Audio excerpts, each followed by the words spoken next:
एक गांव था जिसका नाम था शिवपुर। इस गांव में दो हीरो थे, रामू और भीखा। रामू गांव का सबसे होशियार लड़का था, जबकि भीखा सबसे आलसी और मस्तमौला।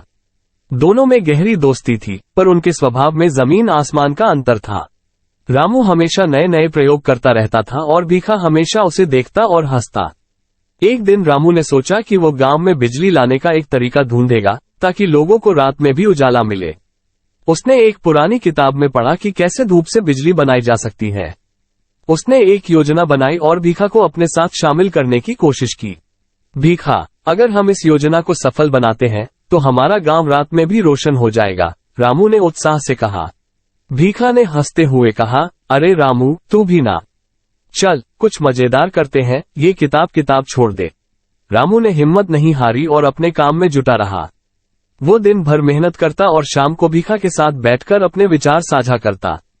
भीखा ने उसे गंभीरता से नहीं लिया, लेकिन रामू की मेहनत देखकर धीरे धीरे उसका मन भी बदलने लगा। एक दिन रामू ने एक छोटा सा सोलर पैनल बनाया और उसे गांव के सबसे बड़े पेड़ पर लगाया। उसने गांव वालों को इकट्ठा किया और कहा, देखो, ये हमारा पहला कदम है गांव को रोशन करने का। भीखा, जो अब तक रामू की बातों को हंसी में उड़ाता था, अब उसे सचमुच में सहयोग करने लगा था।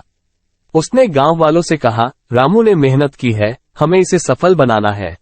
गांव वालों ने मिलकर रामू की योजना को समर्थन दिया और धीरे धीरे पूरे गांव में सोलर पैनल लगाए गए। अब रात में भी गांव में उजाला रहने लगा। लोग खुश थे और रामू का सम्मान बढ़ गया। भीखा ने रामू से कहा, रामू, तूने साबित कर दिया कि मेहनत और लगन से कुछ भी हासिल किया जा सकता है। मैं भी तेरा साथी बनकर गर्व महसूस कर रहा हूँ। इस तरह रामू और भीखा ने मिलकर अपने गांव को रोशन कर दिया और सभी को सिखाया कि अगर एकजुट होकर काम किया जाए तो कोई भी सपना पूरा हो सकता है।